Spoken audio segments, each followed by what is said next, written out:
Good morning all. Edge for advance സ്റ്റഡീസിൻ്റെ BCA ക്ലാസ്സിലോട്ട് എല്ലാവർക്കും സ്വാഗതം. ഇന്ന് നമ്മൾ BCA സബ്ജക്റ്റിലെ BCA Triple 1 എന്ന് പറഞ്ഞ subject computer basics and PC സോഫ്റ്റ്വെയറിലെ യൂണിറ്റ് 3യിലാണ് കാണുന്നത്. ഓക്കെ, യൂണിറ്റ് 3യിലെ മെമ്മറി സിസ്റ്റമാണ് നമ്മളിന്ന് നോക്കാൻ പോകുന്നത്.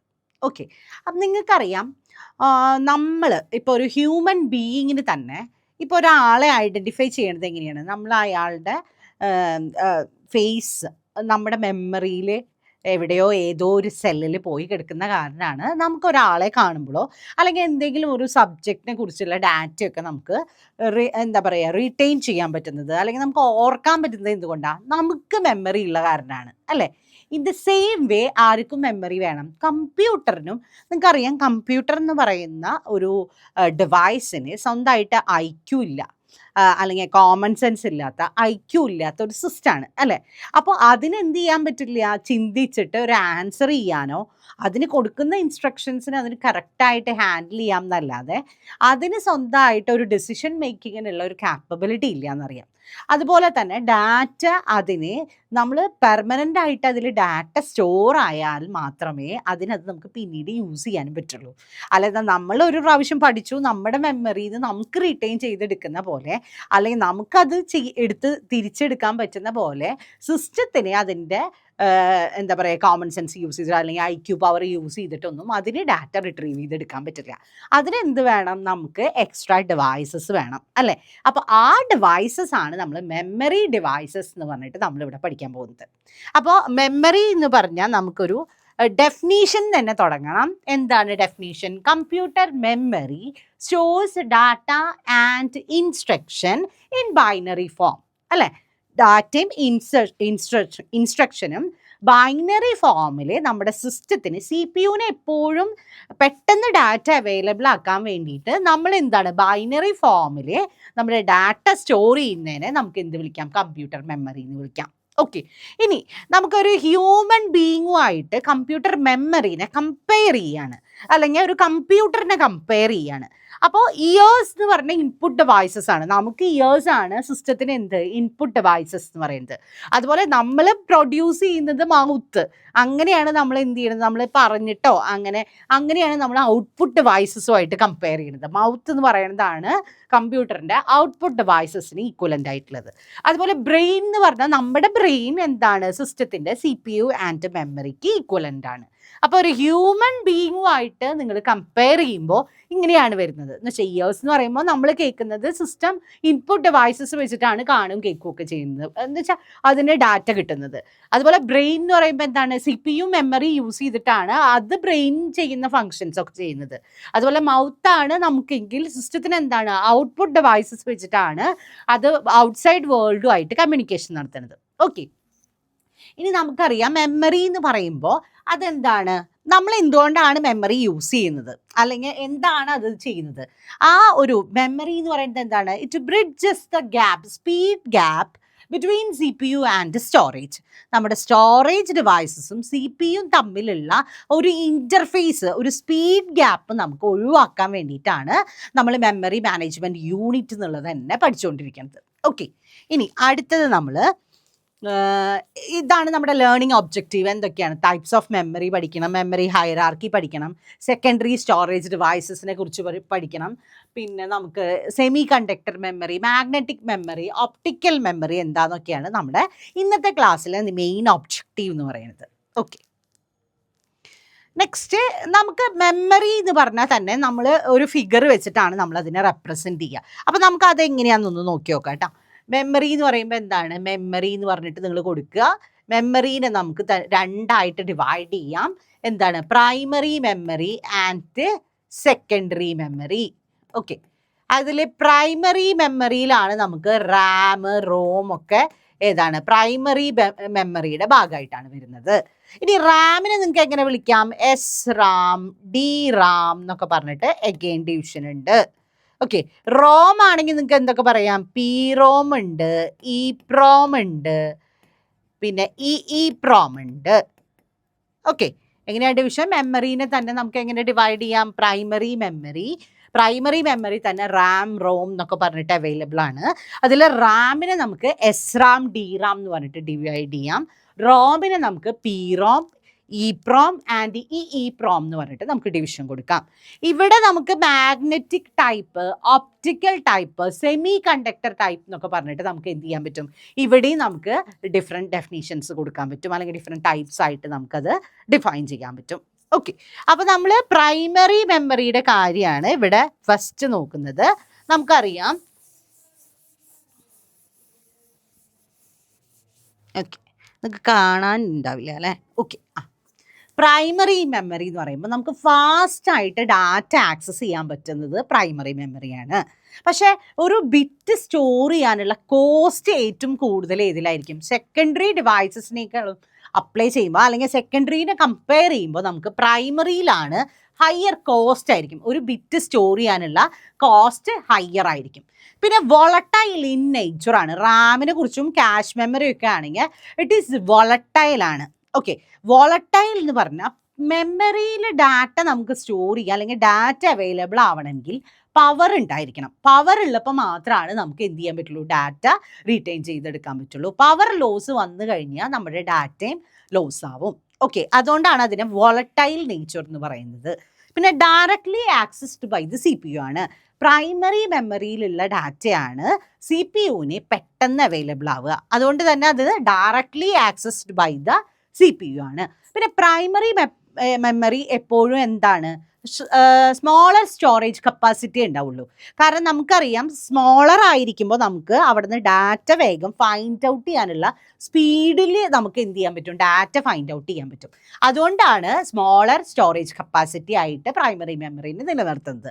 സെക്കൻഡറി ഡിവൈസസിനേക്കാളും എന്താണ്, സ്റ്റോറേജ് കപ്പാസിറ്റി കുറവായിരിക്കും പ്രൈമറി മെമ്മറിയിൽ. ഓക്കെ, ഇനി നമുക്കിവിടെ സെക്കൻഡറി മെമ്മറിനെ കുറിച്ച് പറയാം. സെക്കൻഡറി എന്ന് പറയുമ്പോൾ നമുക്ക് ലാർജ് ഡാറ്റ സ്റ്റോർ ചെയ്യാൻ നമ്മളെ ഹെൽപ്പ് ചെയ്യുന്നതാണ് സെക്കൻഡറി സ്റ്റോറേജ് ഡിവൈസസ് എന്ന് പറയുന്നത്. അതുപോലെ പ്രൈമറി മെമ്മറി ഫാസ്റ്റർ ആയ പോലെയല്ല സെക്കൻഡറി എന്തായിരിക്കും, സ്ലോവർ ആയിരിക്കും. ഓക്കെ, പിന്നെ കോസ്റ്റ് എന്തായിരിക്കും, നമുക്ക് ഇതിൻ്റെ ജസ്റ്റ് റിവേഴ്സ് ആയിരിക്കും, കോസ്റ്റും കുറവായിരിക്കും. ഒരു ബിറ്റ് സ്റ്റോർ ചെയ്യാനുള്ള കോസ്റ്റ് സെക്കൻഡറിയിൽ വളരെ കുറവായിരിക്കും. ഓക്കെ, അത്രയും പോയിന്റ്സ് ആണ് നമുക്ക് ഇതിലുള്ളത്. പിന്നെ നോൺ വോളട്ടൈൽ നേച്ചർ ആവും എന്ന് വെച്ചാൽ പെർമനൻ്റ് ആയിട്ട് നമ്മൾ ഡാറ്റ സ്റ്റോർ ചെയ്യാൻ സെക്കൻഡറി സ്റ്റോറേജ് ഡിവൈസസിനെയാണ് നോക്കുക, അല്ലേ? അപ്പോൾ അതെന്താണ്, നമ്മുടെ ഡാറ്റ എപ്പോഴും അവൈലബിൾ ആവുക നമുക്ക് സെക്കൻഡറിയിൽ നിന്നാണ് നമുക്ക് അവൈലബിൾ ആവുക. ആ സെക്കൻഡറിയിൽ നിന്ന് അവൈലബിൾ ആവുന്ന ഡാറ്റ പെർമനൻ്റ് ആയിട്ട് അവിടെ സ്റ്റോർ ആയിരിക്കും. അപ്പോൾ അത് വോളട്ടൈൽ എന്ന് വെച്ചാൽ പവർ ഉണ്ടെങ്കിലും പവർ ഇല്ലെങ്കിലും ഡാറ്റ സേവ് ആയിട്ടുണ്ടെങ്കിൽ നമുക്കത് പിന്നെയും എടുക്കാൻ പറ്റും. ഓക്കെ, അപ്പോൾ നോൺ വോളട്ടൈൽ നേച്ചറാണ് സെക്കൻഡറി സ്റ്റോറേജ് ഡിവൈസസ് വരുന്നത്. അപ്പോൾ ഇത്രയാണ്. Indirectly accessed by the CPU ആണ്. ഇൻഡയറക്ട്ലി ആക്സസ് ചെയ്യാന്ന് വെച്ചാൽ നമുക്ക് പ്രൈമറി മെമ്മറി ആണെങ്കിൽ CPU-ൻ്റെ തൊട്ടടുത്തായ കാരണം എന്താണ്, ഡയറക്റ്റ് ആയിട്ട് നമുക്ക് ആക്സസ് ചെയ്യാൻ പറ്റും.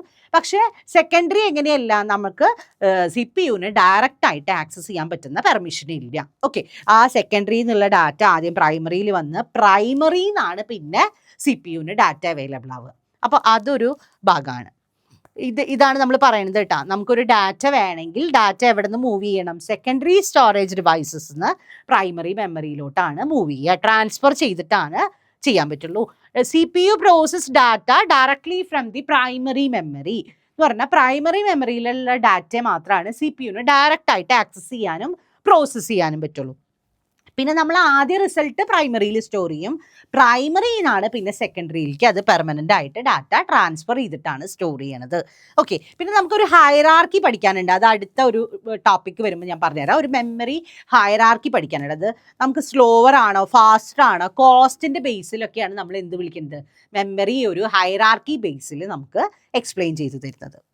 അപ്പം നെക്സ്റ്റ് സ്ലൈഡിൽ നമുക്ക് നോക്കാം, വോളട്ടൈൽ എന്താണ്, നോൺ വോളട്ടൈൽ എന്താന്നുള്ളതാണ് അടുത്തൊരു ടോപ്പിക് വരുന്നത്. അപ്പോൾ നമ്മൾ കണ്ടു വോളട്ടൈൽ എന്ന് പറഞ്ഞാൽ എന്താണ്, loses data when power off ആയി കഴിഞ്ഞാൽ നമ്മുടെ ഡാറ്റ ലോസ് ആവുന്നതാണെങ്കിൽ ഇറ്റ് ഇസ് വോളട്ടൈൽ. നമ്മുടെ റാം, ക്യാഷ് മെമ്മറി ഒക്കെ എന്തിന് എക്സാമ്പിളാണ്, നമുക്ക് നമ്മുടെ വോളട്ടൈൽ നേച്ചറുള്ള മെമ്മറിക്ക് എക്സാമ്പിളാണ്. ഇതൊക്കെ Ram and cache memory. Okay, ഇനി ഫാസ്റ്റർ ആയിരിക്കും. നോൺ വോളട്ടൈൽ മെമ്മറി എപ്പോഴും എന്തായിരിക്കും, ഫാസ്റ്റർ ആയിരിക്കും, കോസ്റ്റ് കൂടുതലൊക്കെ. നമ്മൾ റാമിൻ്റെ പ്രൈമറി മെമ്മറി പറഞ്ഞപ്പോൾ തന്നെ പറഞ്ഞു എന്താണ്, അത് കോസ്റ്റ് കൂടുതലാണ്, സ്റ്റോറേജ് കപ്പാസിറ്റി കുറവാകുന്നു നമ്മൾ പറഞ്ഞു, അല്ലേ? അപ്പോൾ അതുപോലെ തന്നെയാണ് ഇവിടെ, കോസ്റ്റ് കൂടുതലായിരിക്കും, പിന്നെന്താണ് ടെമ്പററി സ്റ്റോറേജ് ആയിട്ട് നമ്മൾ യൂസ് ചെയ്യുക പ്രൈമറി മെമ്മറിയിലുള്ള ഡാറ്റയാണ് എന്ന് പറഞ്ഞാൽ നമ്മൾ എന്തെങ്കിലും ഒരു എക്സിക്യൂഷൻ നടത്തുമ്പോൾ അത് കുറച്ച് നേരത്തേക്ക് നമ്മൾ സ്റ്റോർ ചെയ്യുക അല്ലെങ്കിൽ ഇൻ്റർമീഡിയറ്റ് റിസൾട്ട് ഒക്കെ സ്റ്റോർ ചെയ്യുക നമ്മൾ പ്രൈമറി മെമ്മറിയിലാണ്. ഓക്കെ, അപ്പോൾ അത് പക്ഷെ എന്താണ് വോളറ്റൈൽ നേച്ചറാണ്, സ്പീഡ് കൂടുതലാണ്, പക്ഷേ നമുക്ക് റീഡും റൈറ്റൊക്കെ സ്പീഡിൽ നടത്താൻ പറ്റും. വോളറ്റൈൽ ആണെന്ന് മാത്രം, പവർ ഓഫ് ആയി കഴിഞ്ഞാൽ നമ്മുടെ ഡാറ്റയിൽ ലോസ് ആവും. പക്ഷെ നമുക്ക് നോൺ വോളറ്റൈൽ വെച്ച് നോക്കുമ്പോൾ എന്താണ്, നോൺ വോളറ്റൈൽ എങ്ങനെയാണ്, നമ്മുടെ ഡാറ്റ അവിടെ റീറ്റെയിൻ ചെയ്ത് നിൽക്കും. പവർ ഓഫ് ആയാലും നമ്മൾ സേവ് ചെയ്ത ഡാറ്റ നമുക്ക് സെക്കൻഡറിയിൽ അല്ലെങ്കിൽ നോൺ വോളറ്റൈൽ നേച്ചർ ആണെങ്കിൽ നമുക്ക് അവൈലബിൾ ആവും. ഓക്കെ, സ്ലോവർ ആയിരിക്കും, റീഡും റൈറ്റും പ്രൈമറിനെ അപേക്ഷിച്ച് സ്ലോവർ ആയിരിക്കും. നമ്മൾ permanent data, temporary data storage അല്ല, പെർമനന്റ് ഡാറ്റ സ്റ്റോറേജിന് വേണ്ടിയിട്ടാണ് എന്ത് യൂസ് ചെയ്യുന്നത്, നമ്മൾ നോൺ വോളറ്റൈൽ നേച്ചറുള്ള മെമ്മറീസ് യൂസ് ചെയ്യുന്നത്. പിന്നെ കോസ്റ്റ് കമ്പയർ ചെയ്യുമ്പോൾ ലോവർ ആയിരിക്കും. എക്സാമ്പിൾ ഏതൊക്കെയാണ്, നമ്മുടെ റോം എന്ന് പറയുന്നത് നോൺ വോളറ്റൈൽ ആണ്. നമ്മൾ പ്രൈമറി മെമ്മറിയുടെ ഭാഗമായിട്ടാണ് വരുന്നതെങ്കിലും റോം എന്താണ്, ഇറ്റ് ഇസ് നോൺ വോളറ്റൈൽ നേച്ചറാണ്. Flash memory, SSD, HDD and optical ഡിസ്കുകളൊക്കെ നമുക്ക് എക്സാമ്പിൾ ആയിട്ട് ഇതിന് കൊടുക്കാം, നോൺ വോളറ്റൈൽ നേച്ചറിന് കൊടുക്കാം. ഓക്കെ, അടുത്തത് വരുന്നത് നമുക്ക് സെമി കണ്ടക്ടർ അല്ലെങ്കിൽ മെയിൻ മെമ്മറീനെ തന്നെ നമ്മൾ രണ്ടായിട്ട് ഡിവൈഡ് ചെയ്തു, റാം വേഴ്സസ് റോം. ഇതാ നമ്മുടെ ആ നേരത്തെ ക്ലാസിഫിക്കേഷൻ ആണ് കേട്ടോ അവിടെ വിളിക്കുന്നത്. ടൈപ്സ് ഓഫ് മെമ്മറി ഉണ്ട്, അതിൽ നമുക്ക് റാം, ഇത് നമ്മൾ പ്രൈമറി മെമ്മറിയുടെ ഭാഗമായിട്ടാണ് ഈ ഒരു ക്ലാസിഫിക്കേഷൻ നടത്തുന്നത്. അപ്പുറത്തൊരു സെക്കൻഡറി സ്റ്റോറേജ് ഡിവൈസസും കൂടി ഉണ്ട് കേട്ടോ. ഇതിൽ റാമും റോമാണ് നമുക്ക് വരുന്നത്. റാം എന്ന് പറയുമ്പോൾ SRAM ആൻഡ് DRAM ആണ് വരുന്നത്.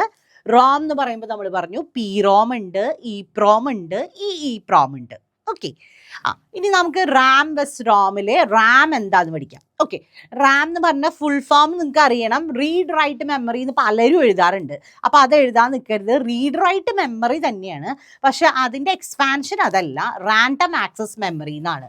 Okay, random access memory. Okay, random access memory. Okay, ഇതിന് നമ്മൾ എന്ത് വിളിക്കാറുണ്ട്, റീഡ് റൈറ്റ് മെമ്മറി എന്ന് വിളിക്കാറുണ്ട്. റീഡും റൈറ്റും നമുക്ക് ചെയ്യാൻ പറ്റും, അതാണ് റീഡ് റൈറ്റ് മെമ്മറി എന്ന് വിളിക്കുന്നത്. അതുപോലെ ഫാസ്റ്റർ ആക്സസ് ടൈം ആണ്. നമുക്ക് പ്രൈമറി മെമ്മറിയുടെ കാര്യം പറഞ്ഞപ്പോൾ തന്നെ നമ്മൾ പറഞ്ഞു എന്താണ്, ഫാസ്റ്റ് ആയിട്ട് ഡാറ്റ നമുക്ക് അവൈലബിൾ ആക്കുന്നത് അല്ലെങ്കിൽ CPU ഡാറ്റ അവൈലബിൾ ആക്കുന്നത് ഏതാണ്, പ്രൈമറി മെമ്മറിയാണ്. അപ്പോൾ Ram is also part of primary memory. അപ്പോൾ എന്തായിരിക്കും, നമുക്ക് ഫാസ്റ്റർ ആയിട്ട് ആക്സസ് ചെയ്യാൻ പറ്റും. വോളറ്റൈൽ ആണ് റാം എന്ന് പറയുന്നത്. പവർ ലോസ് വന്നു കഴിഞ്ഞാൽ ഇത് സംഭവിക്കും, ഡാറ്റയിൽ ലോസ് വരും. അതുപോലെ അടുത്ത് വരുന്നത് റീഡ് ഓൺലി മെമ്മറിയാണ്, റോം എന്ന് പറയും. അതിൻ്റെ ഫുൾ ഫോം എന്താണ്, റീഡ് ഓൺലി മെമ്മറി. അപ്പോൾ നിങ്ങൾക്ക് അറിയാം എന്താണ് റോം എന്ന് പറയുന്നത്. നമ്മുടെ മുന്നത്തെ സ്ലൈഡിൽ എന്ത് കണ്ടു, ഇറ്റ് ഈസ് നോൺ വോളറ്റൈൽ ആണ് നമ്മൾ പഠിച്ചു. പ്രൈമറി മെമ്മറി ആണെങ്കിലും ഇറ്റ് ഈസ് നോൺ വോളറ്റൈൽ ആണ്. നമ്മുടെ ഡാറ്റ റീറ്റെയിൻ ചെയ്യാൻ റോമിന് പറ്റും. ഓക്കെ, നമ്മൾ ഡാറ്റ ഓൾറെഡി സേവ്ഡ് ആണെങ്കിൽ അത് റീറ്റെയിൻ ചെയ്യാൻ ഇതിന് പറ്റും, റോമിന് പറ്റും. സാധാരണ നമ്മൾ ബൂട്ടപ്പ് പ്രോഗ്രാംസിൻ്റെ ഒക്കെ സോഫ്റ്റ്വെയർസ് ഒക്കെ നമ്മൾ റോം ടൈപ്പ് മെമ്മറിയിലാണ് സ്റ്റോർ ചെയ്യുക. കാരണം എപ്പോഴും അത് ആ ഡാറ്റയൊന്നും ചേഞ്ച് വരാൻ പാടില്ല. ആ ഡാറ്റയ്ക്കൊക്കെ കറക്ഷൻ വന്നു കഴിഞ്ഞാൽ, കറപ്ഷൻ ആയി കഴിഞ്ഞാൽ എന്ത് സംഭവിക്കും, നമ്മുടെ OS ഒന്നും കറക്റ്റ് ലോഡ് ആവില്ല മെമ്മറിയിൽ. ഓക്കെ, അപ്പോൾ നമ്മുടെ വിൻഡോസ് ഒന്നും ഓപ്പൺ ആയിട്ട് വരില്ല, അല്ലെങ്കിൽ നിങ്ങൾ ഏത് ഓപ്പറേറ്റിംഗ് സിസ്റ്റം ആണോ യൂസ് ചെയ്യണത് അതൊന്നും ഓപ്പൺ ആവാതെ വരും. അതൊക്കെ ഇതിൻ്റെ നമ്മൾ റോമിലാണ് സാധാരണ ബൂട്ടിംഗ് പ്രോഗ്രാംസ് ഒക്കെ സ്റ്റോർ ആവുക. ഓക്കെ, ഇനി നമുക്ക് ഡിഫറെൻറ്റ് ടൈപ്സിൽ വരുന്നത് ഏതൊക്കെയാണ്, PROM ഉണ്ട്, EEPROM ഉണ്ട്, EEPROM ഉണ്ട്. അതുപോലെ നമ്മുടെ SRAM DRAM ആണ് ഏതിൻ്റെ, റാം ടൈപ്പിൽ വരുന്നത്. ഓക്കെ, അതിവിടെ ഉണ്ട് കേട്ടോ, ഒരു 1 മിനിറ്റ് നമുക്കത് കാണാം. ഓക്കെ, ഇതിൽ പ്രോമിൻ്റെ ഫുൾ ഫോം എന്താണ്, പ്രോഗ്രാമബിൾ റോം. പ്രോഗ്രാമബിൾ റോം എന്നാണ്. പ്രോഗ്രാമബിൾ റോം എന്ന് പറഞ്ഞാൽ ഒരു പ്രാവശ്യം നമുക്ക് റൈറ്റ് ചെയ്യാൻ പറ്റുള്ളൂ, പിന്നെ നമ്മളത് റീഡ് ചെയ്യാൻ മാത്രമേ പറ്റുള്ളൂ. ഓക്കെ, റൈറ്റ് വൺസ് എന്നുള്ളതാണ് PROM. അടുത്തത് EPROM ആണ്. EPROM എന്ന് പറഞ്ഞാൽ ഇറേസബിൾ പ്രോഗ്രാമബിൾ റോം എന്നാണ്. ഇറേസബിൾ എന്ന് പറഞ്ഞാൽ ഒരു പ്രാവശ്യം എഴുതിയ കണ്ടന്റിനെ നിങ്ങൾക്ക് അൾട്രാവയലറ്റ് റേസ് യൂസ് ചെയ്തിട്ട് റിമൂവ് ചെയ്തിട്ട് വീണ്ടും റൈറ്റ് ചെയ്യാൻ പറ്റും. അതാണ് എന്ത്, UV റേസ് യൂസ് ചെയ്തിട്ട് നമുക്ക് വീണ്ടും റൈറ്റ് ചെയ്യാൻ പറ്റുവാണെങ്കിൽ ഇറ്റ് ഈസ് EPROM എന്നാണ് നമ്മൾ വിളിക്കുക. ഏതാണ്, ഇറേസബിൾ പ്രോഗ്രാമബിൾ റോം എന്ന് വിളിക്കും. അതുപോലെ ഈ പ്രോം ഉണ്ട്, അല്ലെങ്കിൽ ഇ സ്ക്വയർ പ്രോം എന്നൊക്കെ നമ്മൾ വിളിക്കാറുണ്ട്. ഇ സ്ക്വയർ പ്രോം എന്താന്ന് വിചാരിച്ചാൽ ഇലക്ട്രിക്കലി ഇറേസബിൾ എന്ന് പറഞ്ഞാൽ ഇലക്ട്രിക് പവർ യൂസ് ചെയ്തിട്ട് നമുക്ക് എന്ത് ചെയ്യാൻ പറ്റും, റിമൂവ് ചെയ്യാൻ പറ്റും. എന്ന് വെച്ചാൽ അതിലത്തെ കണ്ടന്റ് ഒരു പ്രാവശ്യം റൈറ്റ് ചെയ്ത കണ്ടന്റ് നമുക്ക് റിമൂവ് ചെയ്തിട്ട് വീണ്ടും ആഡ് ചെയ്യാൻ പറ്റും, അല്ലെങ്കിൽ വീണ്ടും റൈറ്റ് ചെയ്യാൻ പറ്റുന്നതാണ് ഈ സ്ക്വയർ പ്രോം എന്ന് പറയുന്നത്. അപ്പം നമ്മൾ UV ലൈറ്റ് അല്ല യൂസ് ചെയ്യുന്നത്, പകരം ഇലക്ട്രിക് പവർ യൂസ് ചെയ്തിട്ട് നമുക്ക് എന്ത് ചെയ്യാൻ പറ്റും, വീണ്ടും റൈറ്റ് ചെയ്യാൻ പറ്റുകയാണെങ്കിൽ it is E square PROM എന്നാണ് പറയുക. ഓക്കെ, അടുത്തത് റാമിൻ്റെ ഡിഫറെൻറ്റ് ടൈപ്സിൽ വരുന്നതാണ് എസ് റാം എന്ന് പറഞ്ഞാൽ സ്റ്റാറ്റിക് റാമിനെയാണ് നമ്മൾ എന്ത് വിളിക്കുക, എസ് റാം എന്ന് വിളിക്കുക. അത് ഫാസ്റ്ററാണ്, എക്സ്പെൻസീവ് ആണ്. ക്യാഷ് മെമ്മറി ഒക്കെ എസ് റാം പോലെയുള്ള ഡിവൈസ് യൂസ് ചെയ്തിട്ടാണ് നമ്മൾ ചെയ്യുക. Okay, cache memory. അതുപോലെ ഡി റാം എന്ന് പറഞ്ഞാൽ ഡൈനാമിക് മെമ്മറിയാണ്. അത് പീരിയോഡിക്കലി കപ്പാസിറ്റേഴ്സ് യൂസ് ചെയ്തിട്ടാണ് നമ്മൾ ഡൈനാമിക് മെമ്മറി ക്രിയേറ്റ് ചെയ്യുക. ഓക്കെ, കപ്പാസിറ്റേഴ്സ് ആണ്. പക്ഷേ കപ്പാസിറ്ററിൻ്റെ ഒരു പ്രോബ്ലം എന്താണെന്ന് വിചാരിച്ചാൽ കുറച്ച് ടൈം കഴിഞ്ഞാൽ അതിനെ നമ്മൾ റിഫ്രഷ് ചെയ്ത് കൊടുക്കണം. എന്ന് പറഞ്ഞാൽ ഇപ്പോൾ എൻ്റെ ഒരു DRAM യൂസ് ചെയ്തിട്ടുള്ള മെമ്മറിയിൽ 1 എന്ന് പറഞ്ഞ ഒരു ഡാറ്റ സ്റ്റോർ ആയിട്ടുണ്ട്. ഓക്കെ, ഒരു പർട്ടിക്കുലർ ടൈം കഴിഞ്ഞ് നമ്മളത് റിഫ്രഷ് ചെയ്തില്ലെങ്കിൽ ഓട്ടോമാറ്റിക്കലി ആ ഡാറ്റ ലോസ് ആയിട്ട് 0 ആവാനുള്ള ചാൻസ് കൂടുതലാണ്. ഓക്കെ, അപ്പോൾ ഇങ്ങനെയുള്ള ഒരു പ്രോബ്ലമാണ് DRAMനുള്ളത്. പക്ഷേ SRAMനെ അപേക്ഷിച്ച് കോസ്റ്റ് കുറവാണ് DRAM എന്ന് പറയുന്നത്. കാരണം കപ്പാസിറ്റേഴ്സ് ആകുമ്പോൾ കുറച്ച് കോസ്റ്റ് മതി. പക്ഷേ എന്താണ് പ്രോബ്ലം, നമ്മൾ ഇടയ്ക്കിടയ്ക്ക് അതിനെ റിഫ്രഷ് ചെയ്തിട്ടില്ലെങ്കിൽ നമുക്ക് ഡാറ്റ ലോസ് വരാനുള്ള ചാൻസ് ഉണ്ട്. ഓക്കെ,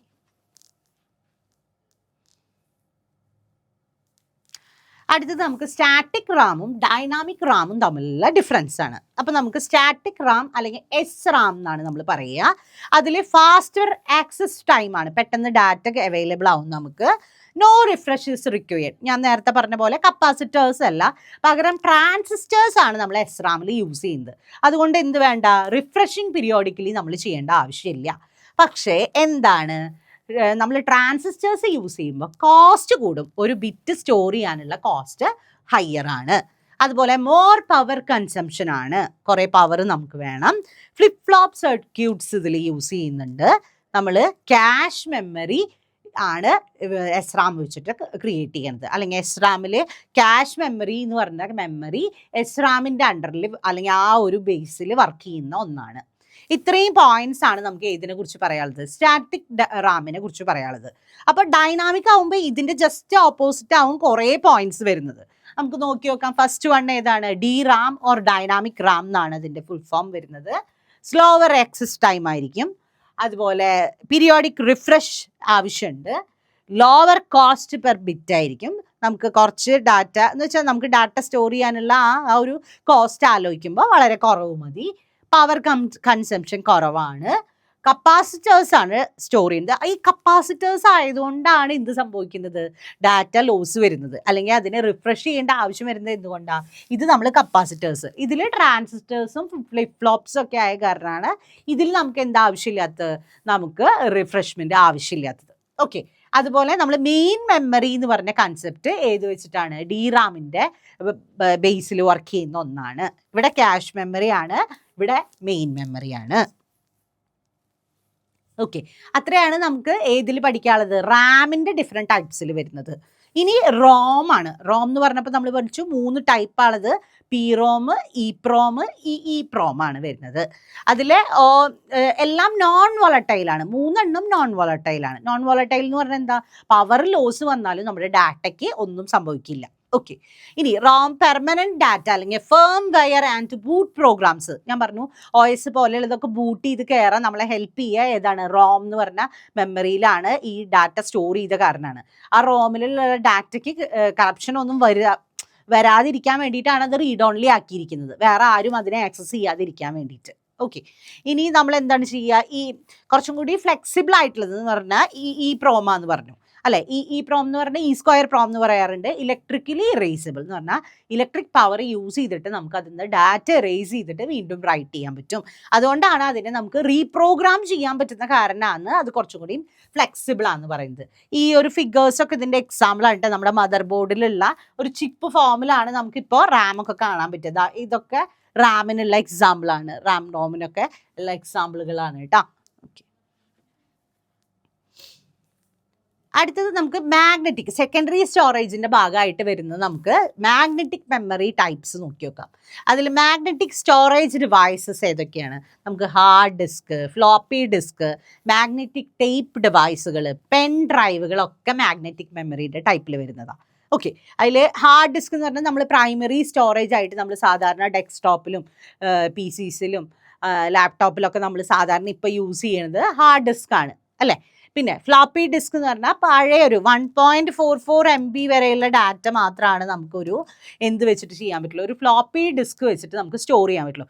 ഇപ്പം അതിനുള്ള ഒരു എന്താ പറയുക പ്ലേസ് പോലും നമ്മുടെ PCസിൽ ഇപ്പം ഇല്ല. ഇപ്പം നമ്മൾ യൂസ് ചെയ്യുന്നില്ല. പഴയ ഒരു ടെക്നോളജി ആയിരുന്നു.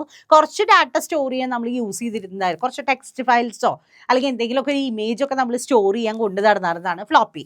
ഒരു എന്താ പറയുക ഒരു റെക്ടാങ്കുലർ ഷേപ്പിലുള്ള ഒരു പ്ലാസ്റ്റിക് കാട്രിഡ്ജോട് കൂടിയിട്ടുള്ളതായിരുന്നു ഫ്ലോപ്പി ഡിസ്ക്. നിങ്ങൾ കണ്ടിട്ടുണ്ടോ എന്ന് എനിക്കറിയില്ല. പഴയ കാലത്ത് യൂസ് ചെയ്തിരുന്നതാണ്. ഇപ്പം അതിൻ്റെ ഒരു പ്ലേസ് പോലും നമ്മുടെ സിസ്റ്റത്തിൽ ഇല്ല. അത് ഇടാനുള്ള ഒരു പ്ലേസ് പോലും ഇപ്പം ഇല്ല. ഓക്കെ, പിന്നെ മാഗ്നറ്റിക് ടേപ്പ് ഉണ്ട്. സീക്വൻഷ്യൽ ആക്സസ് അല്ലെങ്കിൽ ബാക്കപ്പിനൊക്കെ വേണ്ടിയിട്ടാണ് നമ്മൾ മാഗ്നറ്റിക് ടേപ്പ് മെമ്മറി. സീക്വൻഷ്യൽ എന്ന് പറഞ്ഞാൽ കണ്ടിന്യൂസ് ആയിട്ടേ നമുക്ക് ഡാറ്റ അതിന് ആക്സസ് ചെയ്യാൻ പറ്റുള്ളൂ. ഇപ്പോൾ 1 എന്ന് പറഞ്ഞ ഡാറ്റ ആദ്യം ആക്സസ് ചെയ്താൽ പിന്നെ 2 എന്ന് പറഞ്ഞ ഡാറ്റ ആക്സസ് ചെയ്യാൻ പറ്റുള്ളൂ. ഇൻ ബിറ്റ്വീൻ 1 എന്ന് നമുക്ക് 10 മൂവ് ചെയ്യാൻ പറ്റില്ല. ഫോർ എക്സാമ്പിൾ നിങ്ങൾ പഴയ കാസറ്റൊക്കെ യൂസ് ചെയ്തിട്ട് പാട്ടൊക്കെ കേട്ടിരുന്ന ആൾക്കാരാണെങ്കിൽ അറിയാം, നമ്മൾ റിവൈൻഡ് ചെയ്ത് നെക്സ്റ്റ് അടിച്ചിട്ട് വേണം പോവാം അല്ലേ. അപ്പോൾ അത് മാഗ്നറ്റിക് ടേപ്പ് മെമ്മറിക്ക് എക്സാമ്പിളാണ്. ഓക്കെ, അടുത്തത് പെൻ ഡ്രൈവ്സ്. നിങ്ങൾക്ക് അറിയാം പോർട്ടബിൾ ആയിട്ടുള്ള ഫ്ലാഷ് സ്റ്റോറേജ് ഡിവൈസിനെയാണ് നമ്മൾ പെന്നിൻ്റെ ഷേപ്പ് ഏകദേശം ഒരു ചെറിയ പെന്നിൻ്റെ ഷേപ്പിലായിരിക്കും അത് അല്ലേ. ഒരു 256 GB വരെയുള്ള different varieties of pen drives നമുക്കിപ്പോൾ അവൈലബിൾ ആണ്. നമ്മൾ മുന്നേ ഒക്കെ നമ്മൾ എന്ത് ചെയ്യുന്നു, ക്ലൗഡ് സിസ്റ്റം ഒന്നും ഇല്ലാത്തൊരു കാലത്തൊക്കെ ആണെങ്കിൽ നമ്മൾ പെൻ ഡ്രൈവിലൊക്കെയാണ് ഓരോ സോഫ്റ്റ്വെയർസൊക്കെ ഡൗൺലോഡ് ചെയ്തിട്ടിട്ട് നമ്മൾ ഇൻസ്റ്റാളേഷനൊക്കെ നടത്തുക. ഇപ്പം നമുക്ക് ഫ്രീലി അവൈലബിൾ ആണ്. എന്താ പറയുക സോഫ്റ്റ്വെയർസൊക്കെ നമുക്ക് എന്ത് ചെയ്യാൻ പറ്റും, ഡൗൺലോഡ് ചെയ്യാൻ പറ്റുന്ന ഒരു പെർമിഷൻ ഉള്ള കാരണം നമ്മൾ എന്ത് ചെയ്യാറില്ല, ഇങ്ങനെ പെൻ ഡ്രൈവിലൊന്നും കൊണ്ട് നടക്കുന്ന ഒരു ശീലപ്പില്ല ആൾക്കാർക്ക്. ഓക്കെ, ഇനി നമുക്കൊരു സ്റ്റോറേജ് കപ്പാസിറ്റി എങ്ങനെയാണ് കാൽക്കുലേറ്റ് ചെയ്യാന്നാണ് പറയുന്നത്. ഓക്കെ, ഒരു മാഗ്നറ്റിക് സ്റ്റോറേജ് ഡിവൈസ് ആകുമ്പോൾ അതിൻ്റെ സ്റ്റോറേജ് കപ്പാസിറ്റി നമുക്ക് എങ്ങനെ കാൽക്കുലേറ്റ് ചെയ്യാം? എങ്ങനെയാണ് കപ്പാസിറ്റി കാൽക്കുലേറ്റ് ചെയ്യുക? ഇപ്പോൾ ഒരു ഹാർഡ് ഡിസ്ക് ഒക്കെ ആകുമ്പോൾ ഇത് ഫോർ എക്സാമ്പിൾ ഇതൊരു ഹാർഡ് ഡിസ്കിന് എക്സാമ്പിളാണ്. ഇതിൽ ഒന്നിലധികം എന്തുണ്ടാവും, ഇങ്ങനത്തെ സർക്കിൾ ഫോമിലുള്ളതാ ഈ ഒരു സംഭവം ഇതിൽ ഒന്നിലധികം ഉണ്ടാവും. അതിലൊന്നിലധികം ഒരെണ്ണത്തിൽ തന്നെ 2 സൈഡിലും നമുക്ക് ഡാറ്റ സ്റ്റോർ ചെയ്യാൻ പറ്റും.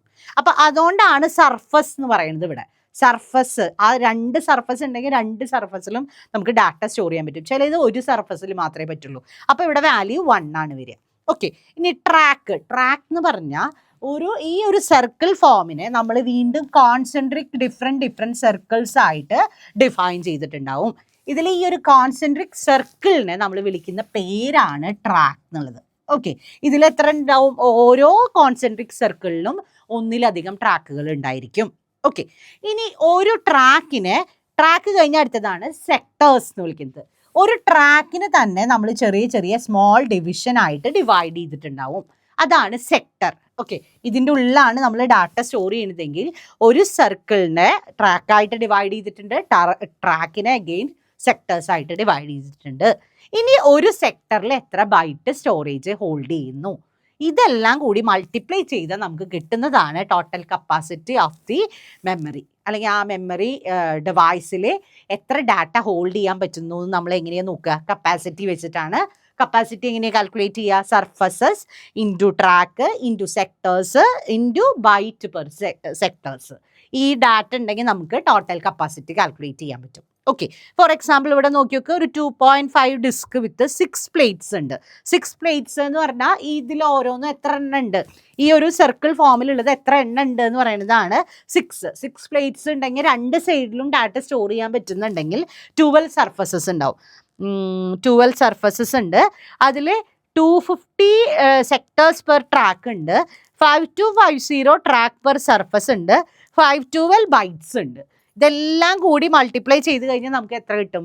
7.69 GB ആണ് നമുക്ക് കിട്ടുക. ഓക്കെ, ഇതിൽ ഈ ഇഞ്ചിൻ്റെ ആവശ്യം നമുക്കില്ല. അത് ഒരു അൺനെസറി ഡാറ്റയെ നമുക്ക് ഇതിൻ്റെ ഈ ഒരു ഡാറ്റ നമ്മൾ നോക്കേണ്ട ആവശ്യമില്ല. ബാക്കി എഴുതുക ഇവിടെ നിന്ന് ഇട്ടിട്ടുള്ള ഡാറ്റയാണ് നമ്മൾ മൾട്ടിപ്ലൈ ചെയ്യുക. എന്താ 12 ഇൻറ്റു 256 ഇൻറ്റു 5250 ഇൻറ്റു 512. ഇത്രയും ഡാറ്റ മൾട്ടിപ്ലൈ ചെയ്ത് കഴിഞ്ഞാൽ നമുക്ക് കിട്ടുന്ന ഡാറ്റയാണ് 7.69 GB ടോട്ടൽ കപ്പാസിറ്റി. ഓക്കെ, ഇനി ഡിസ്ക് ഓർഗനൈസേഷൻ ഞാൻ പറഞ്ഞു. എന്താണ് ട്രാക്സ് എന്ന് പറഞ്ഞാൽ ഒരു സർക്കിളിലുള്ള ഡിഫറെൻറ്റ് സർക്കിളായിട്ട് ഒരു ഭാഗത്തിന് എന്നെ ഡിവൈഡ് ചെയ്തിട്ടുണ്ടാവും. അതിനെയാണ് നമ്മൾ എന്ത് വിളിക്കുക? ട്രാക്ക് എന്ന് വിളിക്കുക. ഓക്കെ, ഇതിനെ കോൺസെൻട്രിക് സർക്കിൾസ് ആയിട്ട് ഡിവൈഡ് ചെയ്തതിനെയാണ് നമ്മൾ എന്ത് വിളിക്കുക? ട്രാക്ക് എന്ന് വിളിക്കുക. ഇനി ഒരു ട്രാക്കിൻ്റെ ഉള്ളിലുള്ള അഗെയിൻ ഒരു ഡിവിഷനെയാണ് നമ്മൾ എന്ത് വിളിക്കുക? സെക്ടർ എന്ന് വിളിക്കുക. ഇനി സിലിണ്ടേഴ്സ് എന്ന് പറഞ്ഞാൽ ഇതുപോലെയുള്ള അടുക്കടുക്കായിട്ടുള്ള കുറേ പ്ലേറ്റ്സുകൾ ഉണ്ടാവും. അതിനെ മൊത്തമായിട്ട് നമ്മൾ വിളിക്കുന്നതാണ് പ്ലേറ്റ്സ്, സിലിണ്ടേഴ്സ് എന്ന് പറഞ്ഞാൽ. ഓക്കെ, അപ്പോൾ ഇത്രയാണ് മാഗ്നറ്റിക് മെമ്മറിയുമായിട്ട് നമ്മൾ ഉള്ള മാറ്റേഴ്സ്.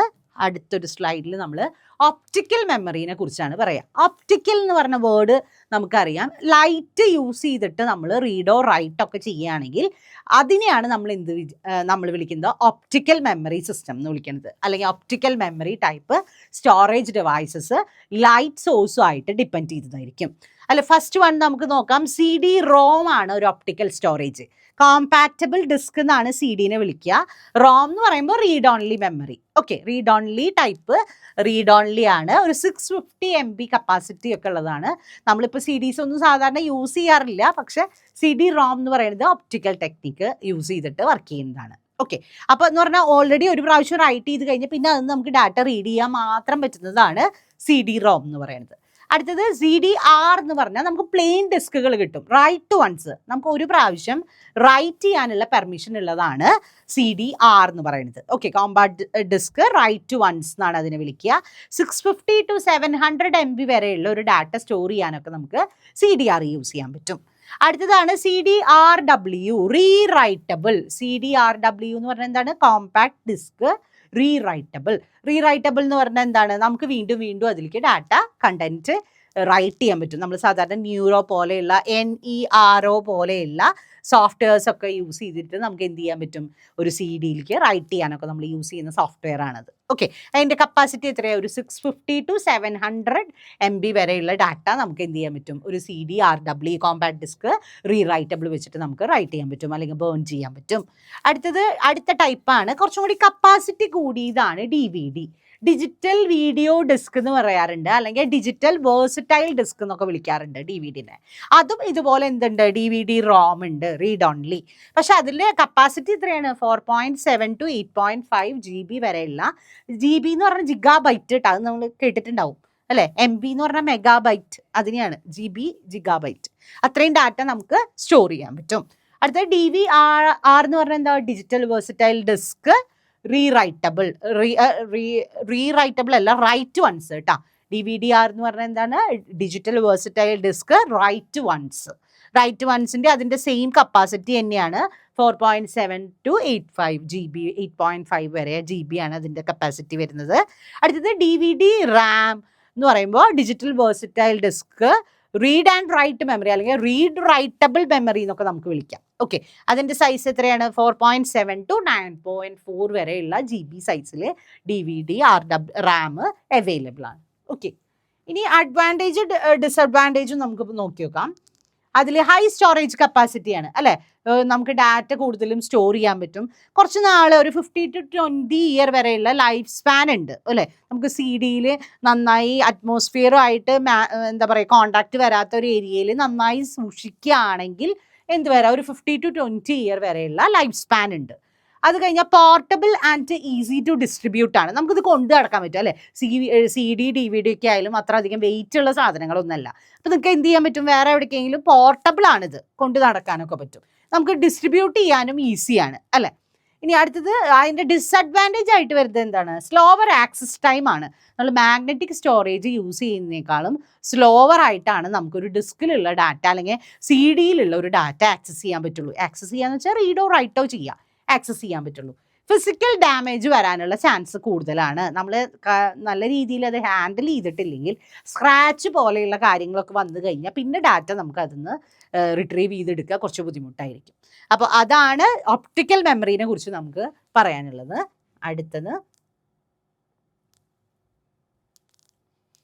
അടുത്തൊരു മെമ്മറി ഹൈറാർക്കീനെ കുറിച്ച് നമ്മൾ പഠിക്കാനുണ്ട് എന്ന് പറഞ്ഞു. മെമ്മറി ഹൈറാർക്കി എന്ന് പറഞ്ഞാൽ ഒരു പിരമിഡ് ഷേപ്പിലാണ് മെമ്മറി ഹൈറാർക്കി നമ്മൾ പറയുന്നത്. ഓക്കെ, നിങ്ങൾ ഇതിപ്പോൾ പിരമിഡ് ഷേപ്പിലല്ല കൊടുത്തിരിക്കുന്നത്, പക്ഷെ നമ്മൾ പറയുമ്പോൾ ഒരു പിരമിഡ് ഷേപ്പിലാണ് നമ്മൾ എന്ത് വരയ്ക്കുക. 1 മിനിറ്റ്, ഇതാ ഇവിടെ പറയും.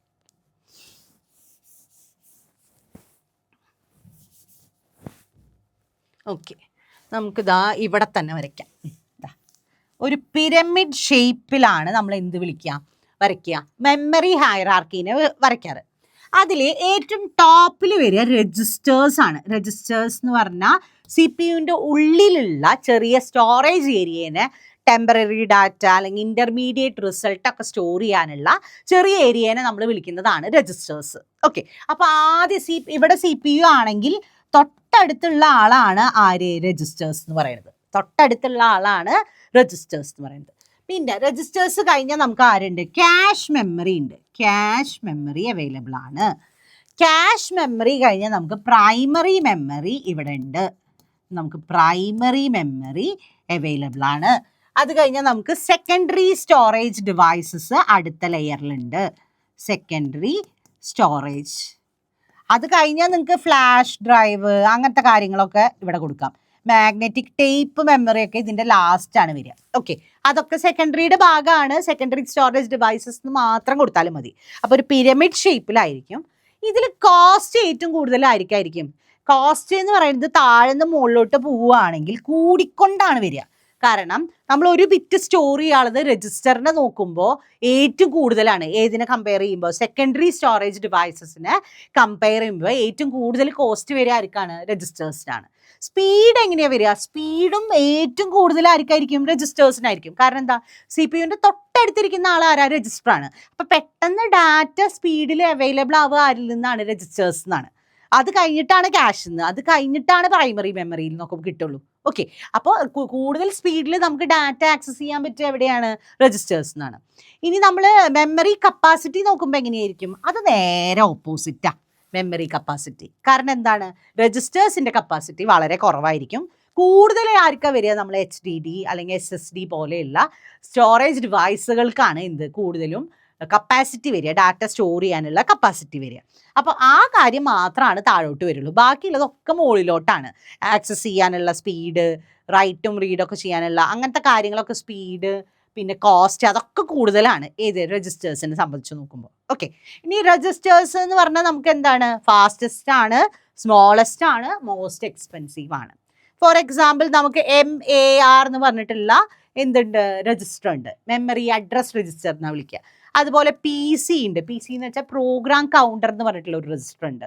PC എന്ന് പറഞ്ഞാൽ തൊട്ടടുത്ത് ഏത് ഇൻസ്ട്രക്ഷൻ ഏതാണ് എക്സിക്യൂഷൻ നടത്തേണ്ടത് അതിൻ്റെ അഡ്രസ്സ് സ്റ്റോർ ചെയ്യാൻ നമ്മൾ യൂസ് ചെയ്യുന്ന രജിസ്റ്ററാണ് PC എന്ന് പറയുന്നത്. പിന്നെ കുറേ ടെമ്പററി രജിസ്റ്റേഴ്സ് ഉണ്ടാവും. പിന്നെ ഏതുണ്ട്, എക്യുമുലേറ്റർ എന്ന് പറഞ്ഞിട്ട് നമുക്ക് അരിത്തമെറ്റിക്കൽ കാൽക്കുലേഷനോ ലോജിക്കൽ കാൽക്കുലേഷനോ ഒക്കെ ചെയ്യുമ്പോൾ ടെമ്പററി ആയിട്ട് ഇൻ്റർമീഡിയറ്റ് റിസൾട്ട് ഒക്കെ സ്റ്റോർ ചെയ്യാൻ നമുക്ക് എന്തുണ്ട്, എക്യുമുലേറ്റർ ഉണ്ട്. പിന്നെ മെമ്മറി ഡാറ്റ രജിസ്റ്റർ ഉണ്ട്. 1 minute. MDR memory data register ഉണ്ട്. MDR memory data register. ഇതൊക്കെ ഡിഫറെൻറ്റ് ടൈപ്സ് ഓഫ് രജിസ്റ്റേഴ്സ് ആണ്. രജിസ്റ്റേഴ്സിൻ്റെ പ്രത്യേകത എന്താണ്, അത് CPU-ന് തൊട്ടടുത്തായ കാരണം നമുക്ക് എപ്പോഴും ഡാറ്റ അവൈലബിൾ ആവുക രജിസ്റ്റേഴ്സിൻ്റെ ഉള്ളിൽ നിന്നാണ്. പക്ഷേ അതിൻ്റെ കപ്പാസിറ്റി വളരെ കുറവാണ്, ചെറുതായിരിക്കും. ഓക്കെ, അടുത്ത ലെവലിൽ വരുന്ന ആരായിരുന്നു, ക്യാഷ് മെമ്മറി ആയിരുന്നു. നമുക്ക് കുറച്ചും കൂടി ഇതിനെ വെച്ച് നോക്കുമ്പോൾ ഫാസ്റ്റസ്റ്റ് ആണ്, സ്മോൾ ആണ്, എക്സ്പെൻസീവ് ആണ്. ഓക്കെ, രജിസ്റ്റേഴ്സിനേക്കാളും കുറച്ചും കൂടി കപ്പാസിറ്റി കൂടുതലാണ്, എക്സ്പെൻസീവ് തന്നെയാണ്. ഇത് രജിസ്റ്റേഴ്സ് എന്ന് പറയുമ്പോൾ മോസ്റ്റ് എക്സ്പെൻസീവ് ആണ്. ഇവിടെ എത്തുമ്പോൾ കുറച്ചും കൂടി കുറഞ്ഞു വരുന്നു, എക്സ്പെൻസീവ് ആണ്, ഫാസ്റ്റും ആണ്. ഓക്കെ, ഇനി ക്യാഷിൽ നമ്മളൊരു ഡാറ്റ, നമ്മൾക്കറിയാം ഒരു വെർച്വൽ കൺസെപ്റ്റൊക്കെ വരാൻ കാരണം നമുക്കൊരു എന്താ പറയുക, വലിയ ലാർജ് സൈസുള്ള പ്രോഗ്രാമൊക്കെ പ്രോഗ്രാമൊക്കെ ഫുള്ളി റൺ ആവുന്നുണ്ട് അല്ലെങ്കിൽ ലോഡ് ആവുന്നുണ്ട് എന്നുള്ള ഒരു കൺസെപ്റ്റൊക്കെ ക്യാഷ് മെമ്മറി ഉള്ള കാരണമാണ് നമുക്ക് നടക്കുന്നത്, അല്ലേ? ഒരു പ്രോഗ്രാമിൻ്റെ ഏതെങ്കിലും ഒരു ഭാഗം മാത്രം ലോഡായിട്ട് അത് റൺ ആയിക്കൊണ്ടിരിക്കുകയാണ്. പിന്നെ ആവശ്യം വരുമ്പോൾ നമ്മൾ ക്യാഷിൽ പോയിട്ട് സെർച്ച് ചെയ്യാണ് ചെയ്യുക. ഓക്കെ, അപ്പോൾ ക്യാഷിനെ റിലേറ്റ് ചെയ്തിട്ടുള്ള കുറേ ടേമുകളുണ്ട്. ക്യാഷ് ഹിറ്റ് ഉണ്ട്, ക്യാഷ് മിസ് ഉണ്ട്, ക്യാഷ് പെനാലിറ്റി അല്ലെങ്കിൽ മിസ് പെനാലിറ്റി ഒക്കെ എന്നുള്ള വേർഡ്സൊക്കെ ക്യാഷുമായിട്ട് റിലേറ്റ് ചെയ്തതാണ്. ഹിറ്റ് എന്ന് പറഞ്ഞാൽ നമ്മൾ CPU സെർച്ച് ചെയ്യുന്ന ഒരു ഡാറ്റ ക്യാഷിൽ അവൈലബിൾ ആണെങ്കിൽ ഇറ്റ് ഈസ് ഹിറ്റ് എന്നാണ് വിളിക്കുക. അതുപോലെ മിസ് എന്ന് പറഞ്ഞാൽ എന്തായിരിക്കും, നമ്മൾ സെർച്ച് ചെയ്യുന്ന ഒരു ഡാറ്റ എവിടെ ഇല്ല, ക്യാഷിലില്ല. അപ്പോൾ അത് സെക്കൻഡറിന്ന് കൊണ്ടുപോയിട്ട് കൊണ്ടുവരണം. അപ്പോൾ ദാറ്റ് ഈസ് മിസ് എന്ന് വിളിക്കും. ഓക്കെ. പെനാൽറ്റി എന്ന് പറഞ്ഞാൽ എന്താ, ഈ ഡാറ്റ സെക്കൻഡറിന്ന് എടുത്തിട്ട് ക്യാഷിലേക്ക് കൊണ്ടുവരാനുള്ള ടൈമിനെയാണ് നമ്മൾ എന്ത് വിളിക്കുന്നത്, മിസ് പെനാൽറ്റി എന്ന് വിളിക്കുന്നത്. ഓക്കെ. അപ്പോൾ അതൊക്കെ ക്യാഷുമായിട്ട് റിലേറ്റ് ചെയ്തിട്ടുള്ള ടേമുകളാണ്. പിന്നെ ക്യാഷ് തന്നെ പല ലെവലിലുണ്ട്. ലെവൽ 1, ലെവൽ 2, ലെവൽ 3 എന്നൊക്കെ പറഞ്ഞിട്ട് ഓരോ സിസ്റ്റത്തിൻ്റെ കപ്പാസിറ്റി അനുസരിച്ചിട്ട് ചേഞ്ച് വരും ഈ ലെവൽസ് ഒക്കെ. ലെവൽ 1 എന്ന് പറയുമ്പോൾ സി പി യുൻ്റെ ഉള്ളിലുള്ള ലെവലിനെയാണ് ലെവൽ 1 എന്ന് വിളിക്കുന്നത്. L2, L3 ഒക്കെ സി പി യുൻ്റെ പുറത്തുള്ള ലെവലുകളാണ്. ഓക്കെ. പിന്നെ അത് കഴിഞ്ഞാൽ അതിൻ്റെ തൊട്ടടുത്ത ഹൈറാർക്കിയിൽ തൊട്ടടുത്ത ആളാരാണ്, മെയിൻ മെമ്മറി, ആ റാം എന്ന് വിളിക്കുന്നതാണ്. ഓക്കെ. ഫാസ്റ്റ് ആണ്, പിന്നെന്താണ്, മീഡിയം, സൈസ് എങ്ങനെയാണ്, മീഡിയം ആണ്, മോഡറേറ്റ്. എക്സ്പെൻസീവ് നോക്കുമ്പോൾ എന്താണ്, ഇതിനൊക്കെ അപേക്ഷിച്ച് നോക്കുമ്പോൾ ഒരു മോഡറേറ്റ് ആണ് എന്ന് മാത്രം. ഓക്കെ. മെയിൻ മെമ്മറി നമ്മൾ റാമിനെ കുറിച്ച് കൂടുതൽ ഡീറ്റെയിൽ ആയിട്ട് കണ്ട കാരണം ഇനിയും ഞാൻ എക്സ്പ്ലെയിൻ ചെയ്യുന്നില്ല. സെക്കൻഡറി സ്റ്റോറേജ് ഡിവൈസസ്, അതെന്താണ്, സ്ലോ ആണ്. അതിന്ന് ഡാറ്റ ആക്സസ് ചെയ്യുക എന്ന് പറഞ്ഞാൽ ഇത്രയും സ്പീഡിൽ നമുക്ക് ഡാറ്റ അവിടെ നിന്ന് കിട്ടില്ല. അതുപോലെ ലാർജസ്റ്റ്, സൈസ് ഭയങ്കര കൂടുതലാണ്, നമുക്ക് large quantity of data store ചെയ്യാൻ പറ്റുന്നത് അവിടെയാണ്. ചീപ്പസ്റ്റ് ആണ്, നമുക്കൊരു ബിറ്റ് സ്റ്റോർ ചെയ്യാനുള്ള കോസ്റ്റ് എന്ന് പറയുന്നത് ബാക്കിയുള്ളതിനെ അപേക്ഷിച്ചിട്ട് കുറവാണ്. ഏതിൽ വരുമ്പോൾ നമുക്ക് സെക്കൻഡറി സ്റ്റോറേജ് ഡിവൈസസ് വരുന്നത്. അപ്പം നിങ്ങൾ ചെയ്യുമ്പോൾ എന്ത് ചെയ്യുക, ഈ പിരമിഡ് ഷേപ്പിലൊക്കെ നിങ്ങൾ എന്ത് ചെയ്യണം, വരച്ചിട്ട് വേണം കേട്ടോ മെമ്മറി ഹൈറാർക്കി പറയാൻ വേണ്ടിയിട്ട്. ആ പിരമിഡ് ഷേപ്പിൽ വരച്ചിട്ട് 4 എണ്ണം കൊടുത്താലും മതി. എന്നിട്ട് കോസ്റ്റ് അല്ലെങ്കിൽ അതിൻ്റെ ആക്സസ് ടൈം അങ്ങനത്തെ കാര്യങ്ങളൊക്കെ നിങ്ങൾ താഴെ നോട്ട് ചെയ്തിട്ട് ഇതുപോലെ ഏരോ ഇട്ടിട്ട് ഇത് എന്തിനെയാണ് റെപ്രസെൻറ്റ് ചെയ്യണമെന്നും കൂടി എഴുതണം. ഓക്കെ. ഇതിപ്പോൾ എന്താ പറയുക, സ്റ്റോറേജ് കപ്പാസിറ്റി, ഇങ്ങനെ നിങ്ങൾ ഈ ഏരോ കൊടുത്തിട്ട് ഇതെന്തിനെയാണ് റെപ്രസെൻറ്റ് ചെയ്യണമെന്നും കൂടി അതിൽ നോട്ട് ചെയ്യണമെന്ന് മാത്രം. ഓക്കെ. പിന്നെ ഇവിടെ നോക്കി നോക്ക് നിങ്ങൾ, ഇത് നമ്മൾ ഡാറ്റ ആക്സസ് ചെയ്യുമ്പോഴുള്ള ഒരു ഹൈറാർക്കിയാണ് പറയുന്നത്. ഇതാണ് എൻ്റെ പ്രോസസ്സർ. ഓക്കെ. പ്രോസസ്സറിൽ സി പി യു ഉണ്ട്, ALU ഉണ്ട്, മെമ്മറി യൂണിറ്റ്, രജിസ്റ്റേഴ്സ് ഒക്കെ ഉണ്ട് സി പി യുൻ്റെ ഉള്ളിൽ. ഇതൊക്കെയാണ് രജിസ്റ്റേഴ്സ്. കണ്ട, സി പി യുൻ്റെ ഉള്ളിലുള്ള ആൾക്കാരാണ് നമ്മൾ രജിസ്റ്റേഴ്സ് എന്ന് പറയുന്നത്. പിന്നെ നമ്മൾ പറഞ്ഞു ലെവൽ 1 ക്യാഷും എവിടെ തന്നെയായിരിക്കും, ക്യാഷ് മെമ്മറിയുടെ ലെവൽ 1 എവിടെ തന്നെയാണ് ഇരിക്കുന്നത്, സി പി യുൻ്റെ ഉള്ളിലാണ്. ലെവൽ 2ഉം 3 ആണ് പുറത്തുള്ളത്. അപ്പോൾ അതുണ്ട്. C P U, ALU, CU, memory unit ഒക്കെ ഉള്ള ഒരു ഇതാണ് സി പി യു എന്ന് പറയുന്നത്, പ്രോസസ്സർ. ഇനി നമ്മൾ എന്ത് ചെയ്യും, നമുക്കൊരു ഡാറ്റ വേണമെങ്കിൽ നമ്മൾ എന്ത് ചെയ്യും, ഇവിടെ രജിസ്റ്റേഴ്സിന് ആദ്യം ഉണ്ടോ നോക്കും, ഇല്ല. ലെവൽ 1 ഉണ്ടോ നോക്കും, ഇല്ല. ഉടനെ തടി ആർക്ക് കൊടുക്കും, അടുത്ത ലെവലിൽ ക്യാഷിൻ്റെ ലെവൽ 2ലോട്ട് ട്രാൻസ്ഫർ ചെയ്യും നമ്മുടെ റിക്വസ്റ്റ്. എനിക്ക് ഇങ്ങനെ ഒരു ഡാറ്റ വേണം, അത് പെട്ടെന്ന് അവൈലബിൾ ആക്കണം എന്ന് പറഞ്ഞിട്ട് ആരും എന്ത് ചെയ്യും, പ്രോസസ്സർ റിക്വസ്റ്റ് കൊടുക്കുന്നു. അപ്പോൾ ക്യാഷ് 2 നോക്കുന്നു, ലെവൽ 2 നോക്കുന്നു. അവിടെയും കിട്ടിയിട്ടില്ലെങ്കിൽ നമ്മൾ ക്യാഷ് 3 നോക്കണം, ലെവൽ 3 നോക്കുന്നു. ലെവൽ 3ലും ഡാറ്റ അവൈലബിൾ അല്ലെങ്കിൽ തൊട്ട് ഹൈറാർക്കിയുടെ പ്രൈമറി മെമ്മറി റാമിൻ്റെ ഭാഗത്തേക്ക് പോകുന്നു. റാമിലും ഡാറ്റ ഇല്ലെങ്കിൽ നമ്മൾ എന്ത് ചെയ്യുന്നു, ഹാർഡ് ഡിസ്കിൽ നിന്ന് ഡാറ്റ, സെക്കൻഡറി സ്റ്റോറേജിൽ നിന്ന് ഡാറ്റ എവിടേക്ക് പോകുന്നു, സി പി യുൻ്റെ ഉള്ളിലേക്ക് പോകണം. അപ്പോൾ ഈ ഒരു പാത്ത് എന്ന് പറയുന്നത് ആദ്യം ഇവിടെ ചെക്ക് ചെയ്യുന്നു, ഇവിടെ ചെക്ക് ചെയ്യുന്നു, ഇങ്ങോട്ട്, എന്നിട്ട് ഡാറ്റ കിട്ടിക്കഴിഞ്ഞാൽ എന്ത് ചെയ്യണം, വീണ്ടും ഈ റിവേഴ്സ് പ്രോസസ്സ് നടന്നുകൊണ്ടിരിക്കണം. അപ്പോൾ അത്രയും ടൈം ഡിലേ വരികയാണ് ഒരു ഡാറ്റ. ടൈം ഡിലേ എന്ന് വരുമ്പോൾ നമ്മൾ പറയുന്ന പോലെ സെക്കൻഡ്സും അവേഴ്സും ഒന്നും എടുക്കില്ല. ജസ്റ്റ് നാനോ സെക്കൻഡ്സോ മൈക്രോ സെക്കൻഡ്സോ മില്ലി സെക്കൻഡ്സോ ഒക്കെയാണ് ഒരു ഡാറ്റ ആക്സസ് ചെയ്യാൻ സിസ്റ്റം എടുക്കുക. ഓക്കെ. അപ്പോൾ അത് നമുക്ക് അത് ഫീൽ ചെയ്യാറില്ല എന്ന് മാത്രം. നമ്മൾ അതിനെക്കുറിച്ച് ആലോചിക്കേണ്ട ആവശ്യമൊന്നും വരാറില്ല. ഇങ്ങനെ ഒരു ഡാറ്റ എടുത്തിട്ടാണല്ലോ നമ്മുടെ സിസ്റ്റം പ്രോസസ്സിങ് നടത്തുന്നത് എന്നുള്ള കാര്യമൊന്നും നമുക്ക് എന്ത് ചെയ്യേണ്ട ആവശ്യമില്ല, ബോദർ ചെയ്യേണ്ട ആവശ്യമില്ല. അതൊക്കെ സിസ്റ്റം ഇന്റേണലി ചെയ്യുന്ന കാര്യങ്ങളാണ്, അല്ലേ? അപ്പം ഇത്രയാണ് നമുക്ക് ഇതിൽ പഠിക്കാനുള്ളത്, മെമ്മറി സിസ്റ്റത്തിലെ അല്ലെങ്കിൽ മെമ്മറി ഡിവൈസസിനെ കുറിച്ച് പഠിക്കാനുള്ളത് യൂണിറ്റ് 3ൽ. ഓക്കെ. കംപ്ലീറ്റ് ആയി. നമുക്കിനി അടുത്തൊരു വീഡിയോയിൽ കാണാം. Thank you all.